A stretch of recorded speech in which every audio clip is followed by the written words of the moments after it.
This is going to be the cheesiest macaroni with that little touch of sweet pulled pork on top. Delectable. What if I told you you could have down-home comfort food anytime, even in the worst of times, and all you have to do is add water? All from 2 simple mason jars built for your prepper pantry. This blows away any other survival food you've ever seen. Hey guys, it's Jara with Wicked Prepared. Welcome to the channel. Today I've got another shelf-stable, just add water meal in a jar recipe for you. I love these meals in a jar because they're perfect for emergencies. They are long-term shelf-stable, quick cooking, just add water meals. But they're also delicious and homemade with love, so they come in handy just as much on a busy night when you just need a quick meal. It's homemade convenience food that blows Hamburger Helper out of the water. A prepper pantry done right is not a stash of store-bought buckets and pouches in the back of a closet that you hope you never have to eat. It's a supply of foods that are not only shelf-stable, but also high quality and nutritious, so they can work seamlessly into your everyday pantry as well, ensuring that nothing goes to waste. Today, I'm showing you how to take your shelf-stable prepper pantry foods and turn them into an amazing meal that you're actually going to want to eat. Today's recipe is a classic down-home pulled pork mac and cheese. Summer always makes me think about barbecue and pulled pork, so this is a perfect summer meal. Let's get started. Now, you don't need any special equipment to make these meals. All you really need is your mason jars, and we're going to be using a funnel to get everything in a little bit easier. You do need lids for your jars. You do not need a pressure canner. These are not pressure canned. All you would need is an oxygen absorber to seal them up, or some people use their vacuum sealer. And then other than that, you just need your measuring cups and spoons to get your ingredients in. Easy peasy. Because this is a 2-part meal, I'm using 2 different jars today. I like to use wide mouth because it makes it just easier to get everything in and out of the jar. I'm going to be using a wide mouth quart for the macaroni and cheese portion and a wide mouth pint for the pulled pork portion. So I'm going to get started with the mac and cheese. And the first thing I'm adding in my jar is, of course, my macaroni. I am using 2 cups of the macaroni, but I'm going to put in 1 cup at a time and then put some ingredients in the middle because we need to maximize the space in this jar. So I'm going to start with my macaroni, and then I'm going to add a little bit of my sauce ingredients. I'm starting with some butter powder. And I'm going to add 2 tablespoons of the butter powder. 2 tablespoons is the same as 1/8 of a cup. So if you have 1/8 of a cup measure, you can use that. Otherwise, use 2 tablespoons. So there's my 2 tablespoons of butter powder. And next I'm using 2 tablespoons of flour. So I've got the same measure here. My flour canister is big and it lives right under my counter here, so I did not bring it out. And next I'm adding some cream cheese powder for some extra creaminess. I am also doing 2 tablespoons of the cream cheese powder. Now I'm going to give this a little bit of a shake, and that is going to help settle some of those ingredients down into the spaces, and it's just going to make us able to fit more than technically 4 cups of ingredients into this jar. So now I'm going to add my 2nd cup of macaroni. And next I'm going to add my seasoning. So here I've got a 1/4 teaspoon each of garlic powder, onion powder, and dry mustard, ground mustard. I didn't add any salt or pepper to this recipe because we didn't feel like it needed it, and that's something you can easily add at the end to your own taste. And next I'm going to be adding my cheese sauce.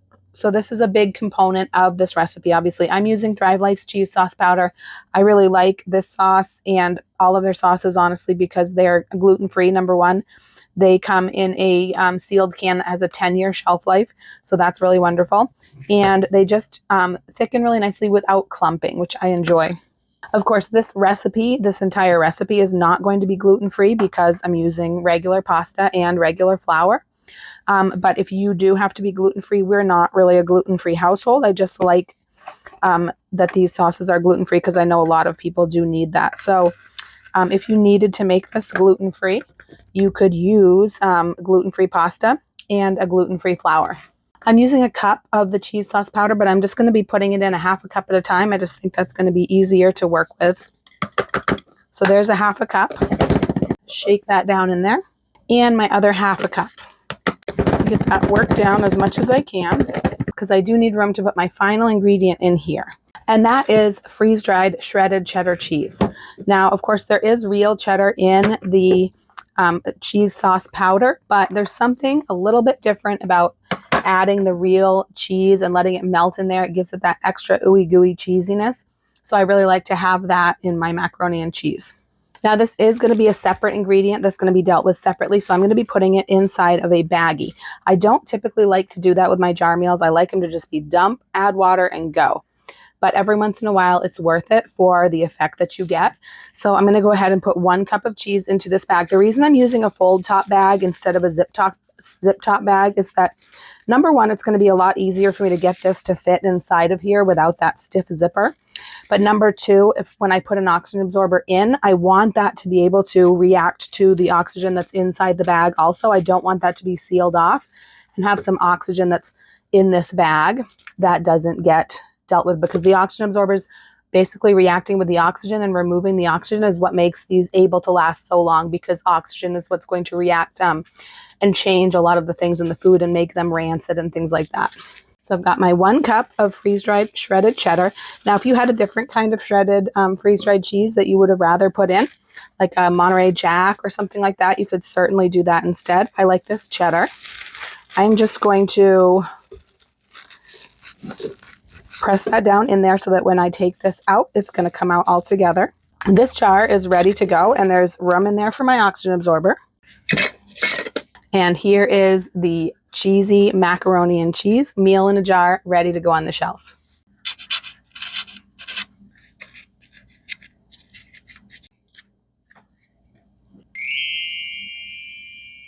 For the pulled pork portion of the meal, I'm going to be using a wide mouth pint mason jar. This is just a topper for the mac and cheese, but the nice thing is that both of these jars could be a standalone dish or meal. You could always just have plain mac and cheese, or you could just have plain pulled pork and put it on some buns or over some rice or on a pizza or something like that. I'm starting with my pulled pork, my freeze-dried pulled pork. I've got 1.5 cups here. Now you can see that some of the pieces of pulled pork are pretty large, and that's fine. I am going to break up some of these larger pieces. You can see it just breaks so easily. And this is what's one of the beautiful things about freeze-dried food, is that you don't need a knife. You can really just break it up. But I just want a few of these pieces to be more uniform to make sure that they are going to absorb the moisture all the way through to the center evenly. And we're not going to have some pieces that take a lot longer than others, or that maybe don't even get all the moisture all the way to the center before our sauce thickens. So I've got my 1.5 cups of pulled pork here. A couple more big pieces down here towards the bottom. Now I'm adding my sauce ingredients. So I've got some Worcestershire sauce powder. And like I mentioned, I am going to have sources linked down below for everything that I've got here, because some of these things you might not be familiar with if you haven't done jar meals before. But having these powdered ingredients makes it so amazing to be able to do so many shelf-stable meals. I'm using 2 teaspoons of the Worcestershire sauce powder. And next I'm using some granulated brown sugar. This is brown sugar that is just kind of dry and flowy, so you don't have that moisture that you have in a regular brown sugar. It comes in a container like this. I have this out because I obviously need to refill this. I have to get these on Amazon. I buy them in a set of like 9 because it's the cheapest way per canister, and I use a lot of this because I love jar meals, and some people put this in their coffee, lots of other things as well. And I've had people ask whether you can get this in a regular grocery store. Because it's a Domino product, I have a feeling you probably can get this in some grocery stores, but I can't get it around me. So if you have seen this in your regular grocery store, let me know in the comments down below. I'm using 2 tablespoons of the granulated brown sugar. So I've got my 2 tablespoons of granulated brown sugar, which once again is the same as 1/8 cup. I'm using 1/2 teaspoon of salt. I'm doing some of my other seasonings now, which is 1/4 teaspoon of garlic powder, 1/4 teaspoon of onion powder, and 1/2 teaspoon of smoked paprika.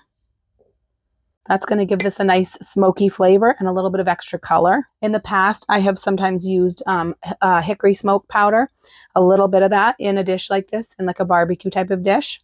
And I am going to use a little bit this time of grill flavor powder. This is optional. for sure, but it just adds a little bit of flavor, and it's a really neat seasoning. I get my seasonings like this from a wonderful online store called Firehouse Flavors. They have amazing, amazing things. They have an amazing just array of powdered ingredients that you would never even imagine could exist. You'll have to check them out. I will put them down in the description below the video. Next, I'm going to be adding some tomato powder. Now, this is just tomatoes that are dried and ground into a powder. This is an amazing ingredient to have in your pantry.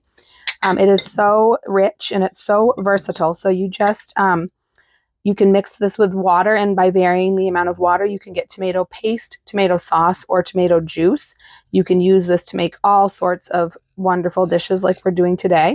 I am using 2 teaspoons of tomato powder. Now, I have been getting this from Thrive Life because they have it on clearance. There are other sources of tomato powder. They have theirs on clearance because it tends to harden and clump. But what I found is that when I get it and I open it up, I just pass it through a wire mesh strainer right into a mason jar. I keep it in a mason jar to make sure that it's airtight and moisture, no moisture gets in. I don't put it in a plastic canister like a lot of my other ingredients, and it stays perfectly. It might get little clumps like you see there, but they break up super easily. And so it's super great deal to get on clearance. And of course, the reason that it does tend to clump is because they don't add any additives. They don't add any kind of preservatives or any kind of agents to keep it from clumping. It's just tomatoes, nothing else. And that's really important. I'm also going to add just a little bit of cornstarch to give it that silky texture to the sauce. I'm adding 1 teaspoon of the cornstarch. And you can see all of those ingredients so far have filtered down right into the meat, into those spaces. And so they're not taking up any additional space in the jar. My final ingredient is going to be ketchup powder. Now, this is an amazing ingredient to have in your pantry if you like doing meals in a jar and things like that. Some people also like to have this on hand for things like traveling and camping and things. But I love this for my meals in a jar. This is another ingredient that I get from Firehouse Flavors, and I have never seen a product like this anywhere else. This is another one that I do keep in a mason jar to make sure that it's not going to clump. It is nice and powdery in there. All right, so I've got 1/3 cup of the ketchup powder. I am going to use my funnel just to make sure that this goes in the jar and not all over the counter. And there we go. We've got plenty of room in that jar for our oxygen absorber. And there's our pulled pork jar meal ready to go on the shelf.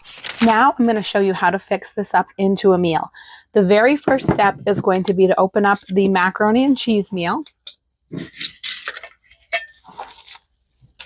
And I'm going to take out the little baggie of cheese because the very first step is going to be to refresh this cheese and bring it back to its natural state. I like to give this at least about a half an hour to refresh back to fresh cheese.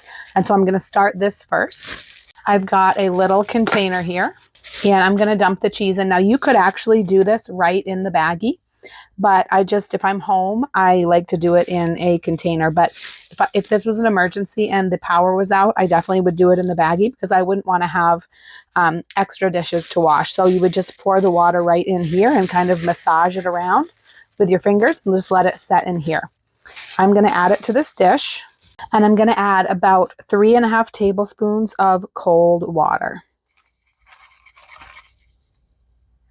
I'm just going to throw the lid on this, and I'm going to give it a little bit of a shake, a tumble around just to get the liquid evenly distributed. And it's just going to soak into this cheese and bring it back to fresh. Now this can go in the fridge or it can sit out. It doesn't matter either way. So I'm just going to leave it setting out, and you can check this as it goes along. And if you hear or feel any, hard spots that don't turn back into fresh, soft cheese, you can always add just a smidge more cold water.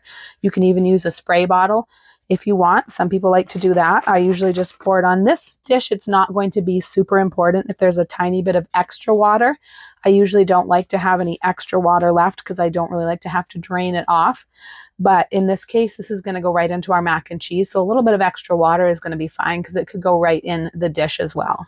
And the reason that I am refreshing this first before I put it in is because if you don't, it won't melt. But if you refresh this back to natural state, it's going to melt just like regular cheese. And it's just going to add that extra bit of ooey gooey cheesiness to this mac and cheese that you can really only get from fresh, like shredded cheese. It's a little bit of a learning curve working with freeze-dried cheese, just figuring out how to refresh it. A lot of people put hot water on it first because that's what you do with a lot of freeze-dried foods, but that just makes a gross mess. It doesn't work. So it does take a little bit of learning to get used to working with it, but it is well worth it because how else could you have real cheese on the shelf in your pantry shelf stable? And the beautiful thing about this is you can use just the amount you need. I'm using a cup today, but if I only needed a half a cup or a quarter cup, that's how much I would have refreshed, and I wouldn't have to worry about the rest of it, getting moldy in the fridge. So it is a great item to have in your kitchen and in your pantry. Now that the cheese has started, I'm going to do the pulled pork next because this can cool a little bit when it's done. I'm going to just use one burner, and I'm going to use my butane burner to sort of simulate what we would do if we were in a power outage or an emergency. Of course, if you were just doing this just on a busy night that you needed a quick dinner, you could just use your stovetop. But this will be able to cool a little bit, and it will help it absorb any remaining liquid and get fully tender. But the macaroni and cheese, I want to serve it when it's hot and fresh because it's nice and thick and gooey, and as it cools, it will kind of harden like macaroni and cheese can do. So that's going to be best served fresh off the stove, and then this can sit a little bit. So since I'm using my butane burner, I'm going to start with the pulled pork. So for the pulled pork, I just need a very small pot, and I'm going to go ahead and open this one up. That out carefully. I'm just going to empty this right into my pot.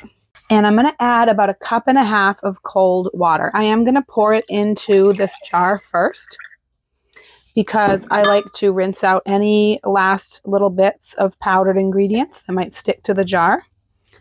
So we don't waste anything. We get every last bit of flavor out. I'm going to go ahead and stir this around and get all of these powdered ingredients kind of distributed and blended together. And remember, if you see any really large pieces, you can go ahead and break those up just to make sure that they're going to get refreshed all the way through. And it's also kind of a personal preference, whether you like larger chunks in your pulled pork or whether you like it really, really shredded. People have different preferences for that. So what I'm going to do is I'm going to go ahead and let this set with a lid on, and I'm going to let it set for 10 minutes. That's going to let that liquid start absorbing into the meat and kind of give it a head start before we put the heat on and the sauce starts to thicken up. So that can help sometimes. So I'm going to go ahead and set this for 10 minutes and I'll be back. Okay, so now that it's been sitting for 10 minutes, I'm going to give it another stir. And now I'm ready to apply the heat. I'm going to bring this up to a simmer. I'll watch it until it simmers. Then I'm going to put the lid on it, and then I'm going to turn it down and simmer it covered for 5 to 10 minutes, whatever it seems to need to get that pork fully refreshed. This is going to simmer pretty quickly because these stoves are pretty potent. I'm just going to go ahead and put a lid on this and just try to keep it at a low simmer for 5 to 10 minutes. I'm going to check it. I will stir it occasionally. I'm going to check it in about 5 minutes and see if it needs to go a little bit longer. If it's looking like it has extra liquid that I would like to evaporate out, then I may take the lid off. Water amounts can actually be kind of tricky with these recipes. A lot of people find that they might need a little more or a little bit less water, and that can vary depending on where you live, like if it's humid or dry and what your elevation is and things like that. But it can also depend on how you measure your ingredients versus how I measure my ingredients, or whoever created the recipe that you're following. I try to be really careful with leveling all my measuring cups and reading my liquid measuring cups really carefully. But everybody measures a little bit differently, and some people might just shake it off or have it a little bit rounding or a little bit scant. And with liquid, it can be difficult. In fact, I've noticed lately that all of my measuring cups seem to measure differently. So I did look up what's the most accurate measuring cup, and a glass measuring cup like this Pyrex, I think because glass is not going to warp or bend or change like a plastic or a metal might. So I am trying to measure in this, because I've noticed that I can get different measurements depending on which vessel I'm using. So that's going to be true of people who are making these recipes too. So that can account for the differences in water. But if you need a little bit more water, you can always add it as you go. If you have a little bit too much, then you just kind of cook it, boil it off a little bit. But it's better, I think, to have too little and then add more as you go than to have too much. It's easier to add more than it is to get rid of the extra. This has been going for 5 minutes, and you can see it's absorbed a lot of the liquid and started to thicken up. There's still some nice big chunks of pork in here. If you let it go for too long, the pork gets so tender that it just shreds up into smaller pieces, which I do prefer to have some larger chunks. But like I mentioned, that's sort of a personal preference, and different people might prefer different things. So I am going to let this go a little bit longer uncovered, just to thicken it up a little bit more. Just another couple of minutes. And then I'm going to take it off the heat and let it continue to thicken and cool while we prepare the mac and cheese. All right, so this has simmered just an extra 2 to 3 minutes. That pork is feeling pretty tender. But because it's hot and it's still, got plenty of liquid, this is going to continue to absorb that liquid while it sits, while we do the mac and cheese. So I'm just going to set this aside. And now to finish our mac and cheese. So I've got my cheese here. It's been sitting. And this is all moist, and it's just like regular fresh cheese. So this is ready to go. All right, so I've got my medium saucepan here. And I'm going to go ahead and empty the rest of the jar, everything but the cheese that we already took out, into this saucepan. I'm going to be using 3 cups of cold water. I am going to pour the water into the mason jar once again.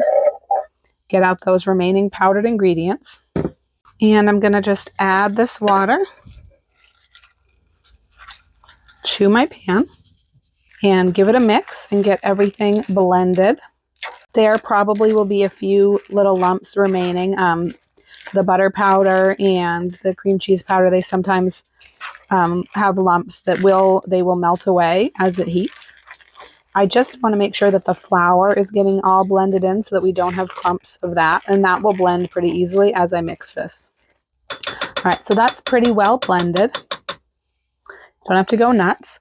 I am going to turn the heat on and bring this up to a simmer. And this is what's known as a one-pot pasta dish, and that's basically a dish where the pasta cooks right in the sauce with, and you don't have to drain any water out like you would if you were cooking the pasta separately. So that makes this really perfect for emergencies when water is really precious.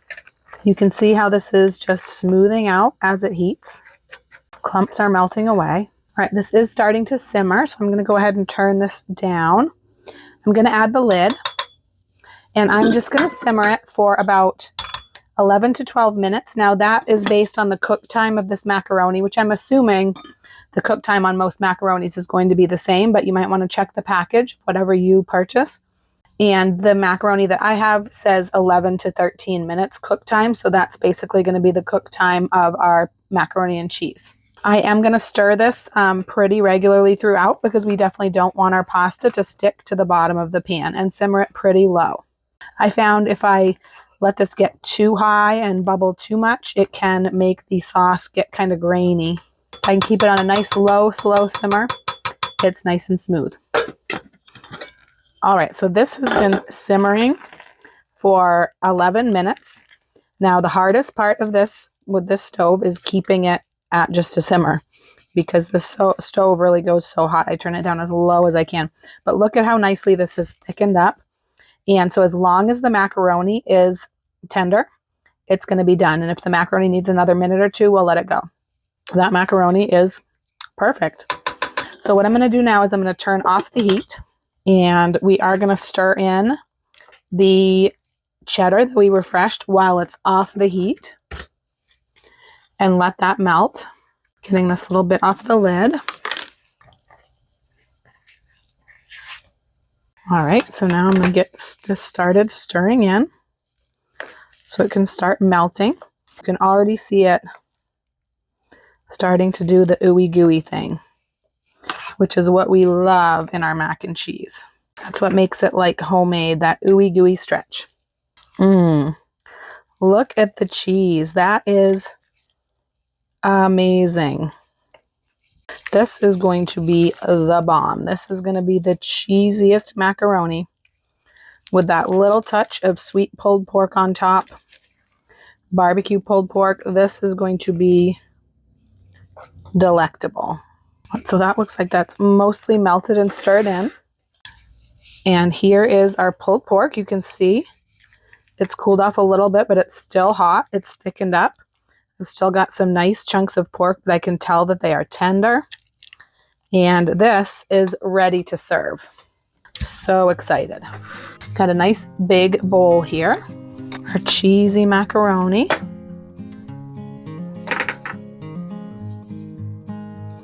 I will be sharing this with Mr. Wicked Prepared.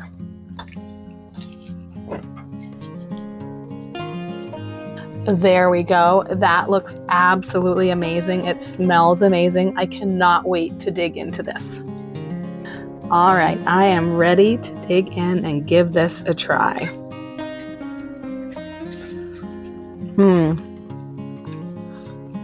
Oh my God, this is so good. This is amazing.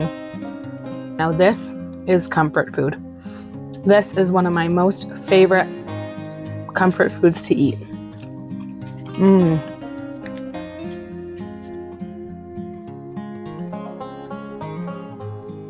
I get asked a lot how many servings these jar meals make. Of course, it's going to depend on the appetites of the people you're serving and what you're serving alongside, but generally a quart-sized meal will provide 3 to 4 servings. I also get asked about the shelf life, and this can vary also depending on the shelf life of the individual ingredients that you use, but it's generally agreed to be at least 5 to 8 years when it's sealed with an oxygen absorber. The most important thing is to keep the jars in a dark place so that light can't penetrate the clear jars. Most freeze-dried meats last a year or more after the original can is opened, but pulled pork needs to be used a little bit more quickly. So for jar meals with pulled pork, I recommend using a freshly opened can of pork and sealing the meals right up with oxygen absorbers. Once you get started with jar meals, you're going to find that it's really easy to just line everything up assembly line style and make a whole bunch of jars at once and really fill your pantry up quickly. I do recommend making each recipe just once at first to try it out. Everyone has different tastes, and just because my family loves a meal doesn't mean that yours will too. Or you might just need to make some small tweaks to the seasonings or the water amount or something like that. So make the meal once, cook it up, and taste test it before you make it in bulk. Make any adjustments you want and be sure to write them down. If the meal is a winner, then make it up in bulk. I have a webpage with a whole bunch of meal in a jar recipes of all sorts. I've got a playlist here on YouTube with the video tutorials and a Facebook community where meal in a jar lovers come together to share recipes, tips, and reviews. I'm going to link to all of those down below, and I hope to see you there. Be sure to check below also for sources for all of the ingredients and supplies that I used, as well as any special discount codes that I have for my viewers. If you made it all the way to the end of the video, leave me a cheese emoji down in the comments. And I've got another great summertime meal in a jar recipe that I'm going to put right up here for you to watch next. I'm Jara with Wicked Prepared. Survive today, thrive tomorrow. We'll see you next time.